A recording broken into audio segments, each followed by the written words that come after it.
Oh, we're Uh, live streaming. oh, Yep. okay. Well, then let's do the live stream. Hey, everybody. Of course, this is Dr. Keith. I'm here with Mitch Gray. This is Conversations with Mitch Gray. I am on I've upgraded my computer. I'm on a Windows 11. I am a diehard old-fashioned fool who has been running Windows 8.1. Don't nobody laugh at that for the past easily 11 years. So when I looked at the copyright date of the computer, it was like 2013, and now it's 2024 at the time of this recording. Everything worked up until Sunday. So this past weekend, my application stopped working and they wouldn't upgrade. So I broke down and got it. The same version, same everything. It's a Windows 11 machine. Just newer. It's just, You're like the person. So I remember when I was a kid, I knew multiple older people that drove Cadillacs, and that's oh, all they drove was a Cadillac. yeah. And An about older every four or version five Cadillac, like years, an older, yeah. no, like every 4 or 5 years, they would upgrade and get Okay. the same exact Cadillac. This is like back before car brands reshaped cars every 3 years, right? So they'd get the same exact Cadillac, just the newer version. That's what you are. You got the same exact computer, It, just the newer version. Yeah, which it, I it, guess we all kind of we like what we're familiar with. Yeah. I am a man of routine, and if you get me out of that routine, Oh, um, I know. it's catastrophic for me. And Yep. I blame my zodiac sign for that. I've been told that that's kind of part of the complications that you find yourself in is you were born on the wrong day. Well, Wrong. you can't only blame your zodiac sign because I'm a totally different zodiac sign and I'm the same way. Like I've been doing the same morning routine for years. I mean, since I was a kid. And it's like if I reverse brushing my teeth and putting on deodorant, my day is ruined. Yeah, yeah, I totally get Right. it. And I'm like, did I put on deodorant? Like, did I brush my teeth? I don't know what I did. Yeah. So no, you're not the only one, my friend. Well, So I we appreciate. talk about those anchors in Yeah, past episodes. Like that's a yeah. part of our anchors. It's who we are. I'm I, glad you got a new computer. Yeah. Well, and I wasn't, it's some, my, I know we have to get into the conversation here, men's mental health, but I wasn't, I mean, the reason I had to is because my applications were no longer working. They said, dude, even the applications were saying, you got to give it up. Yeah. But Well, let's focus on, congratulations. Congratulations. well, I do appreciate that. So Yeah. last week we started talking about building community, building connections with people, real, meaningful, hopefully long-lasting connections with people. And so Right. let's kind of continue that conversation. I know you've got some insight into it. And this time today, if we could kind of move into the emotional component, the empathetic component of what it really means to have community and strong connections with people. So let's start with the very first question, if you could. So, how are you defining empathy in terms of building connections? Yeah. For me, empathy is all about how do we connect with the emotions and the spiritual piece, the essence of another human. It's through that connection that we are able to better understand and connect with their feelings, thoughts, opinions, perspectives. And so for me, that is what empathy is being able to connect with, because we always say sympathy, empathy, what's the difference? You know, sympathy is kind of like me understanding what you're going through. Empathy is me being able to experience what you're going through. And so that empathy is really about how do I connect with your emotional state, your well-being, your perspectives, your idealisms, your understandings and experience in this life. And you know, often as men, I read something on social media yesterday. It's a business that I follow on Instagram. I'm just going blank on what they're called now.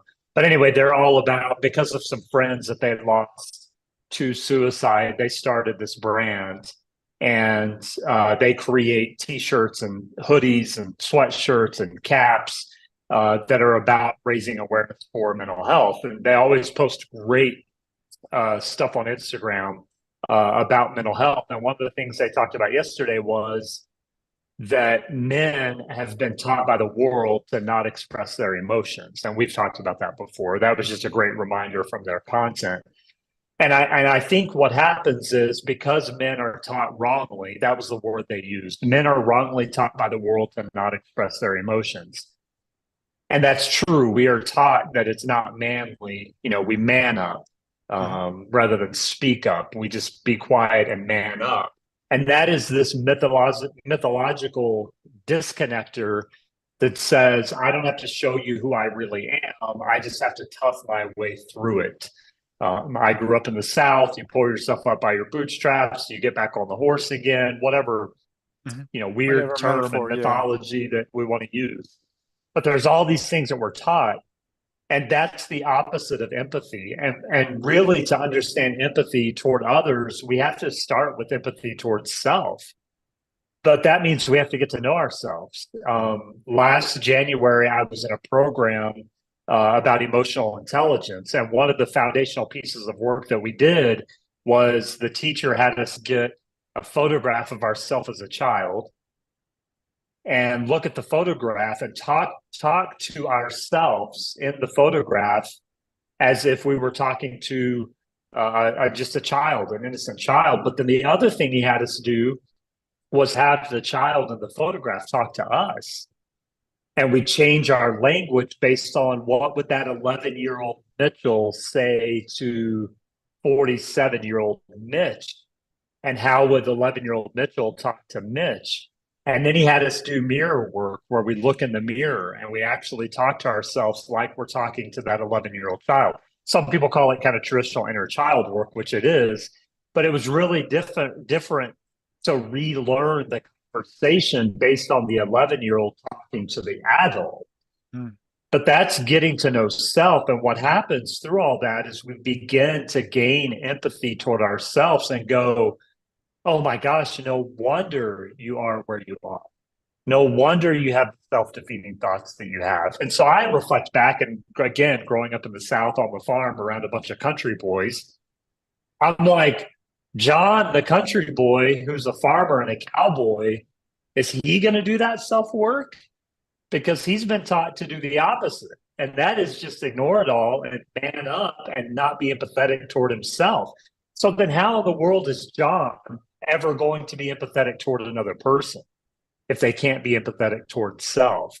Because it is that connecting with the emotions and with the the essence and the aura of who we are, and that often begins, as we've talked about before, in that child work. Mhm. And so I think that's something that just most men, and I reflect back on all my years of working with young boys and having these similar conversations, asking if they were ever taught that crying is bad or not to cry, asking if they, how they were taught to really treat women as equal or as subservient, asking how they were taught to look at themselves, as the child or as this masked man. And it's really intriguing the answers that come to fruition. And so when we talk about community, if we're really going to build strong, empathetic community, we have to begin connecting with those emotions. And that's a vulnerable state. We talked about that last week. We have to open ourselves up to vulnerability.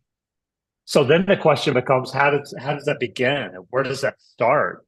And it just starts by trying. I mean, it just starts by looking in the mirror and going, what am I willing to perceive? And then what am I willing to conceive through the relationship?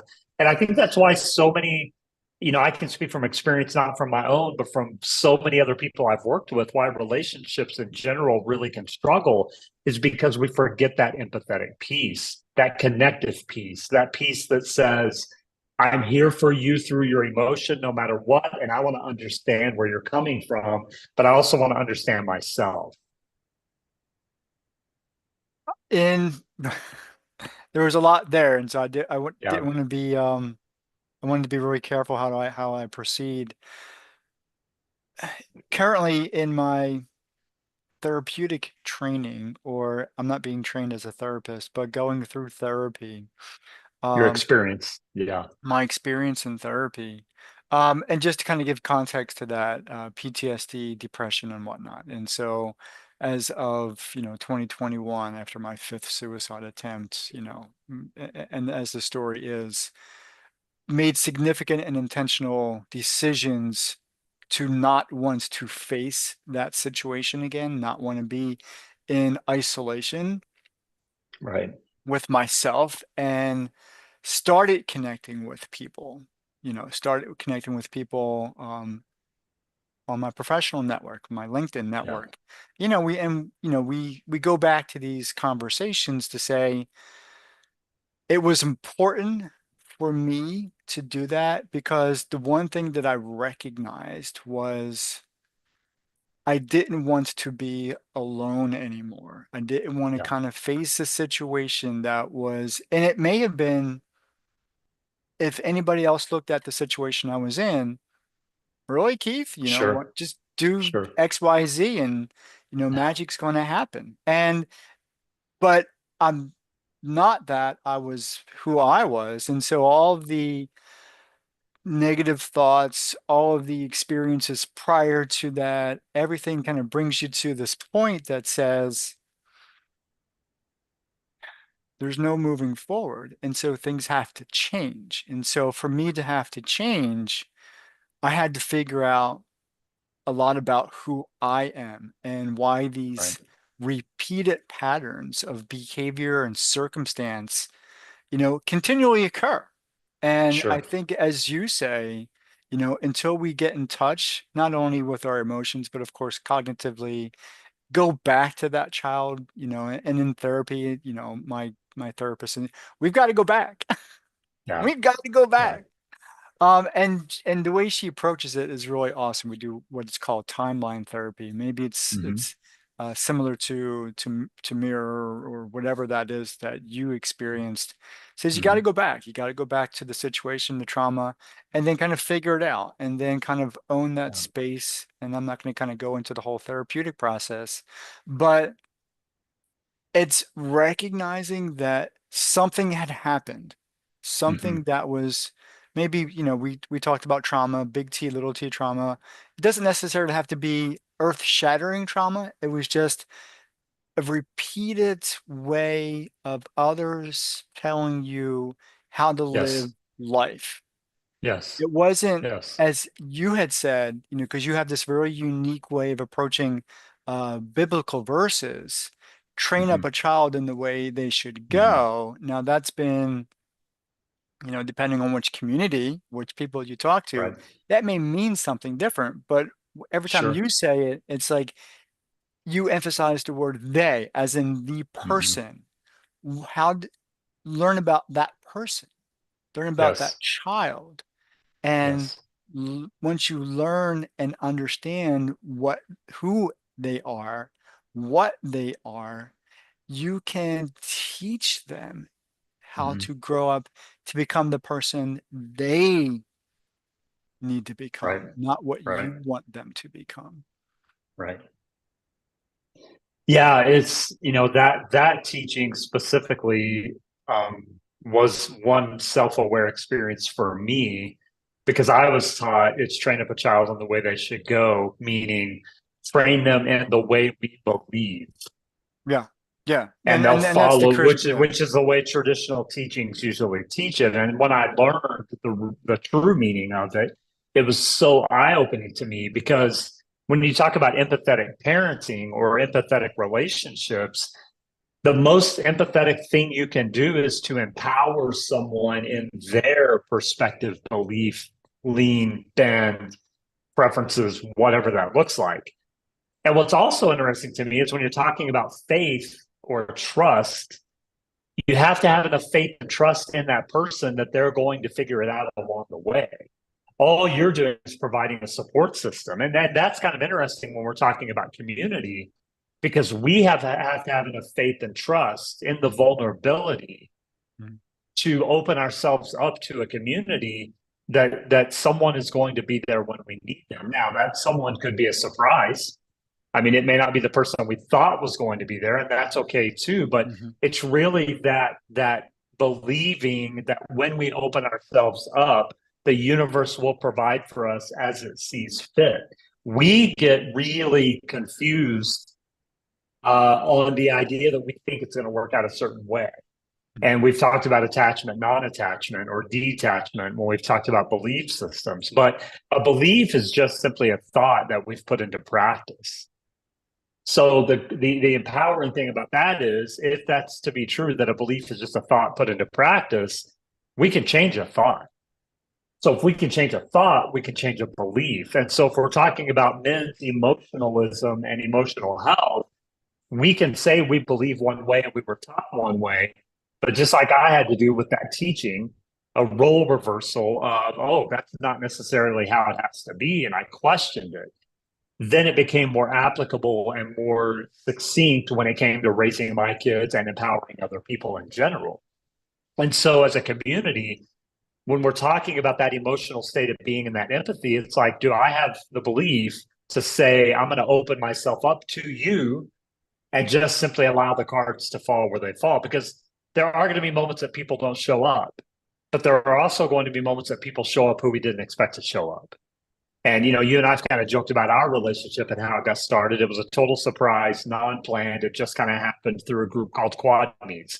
That's what makes community really, really special because you don't know where that connection or when that connection is going to occur.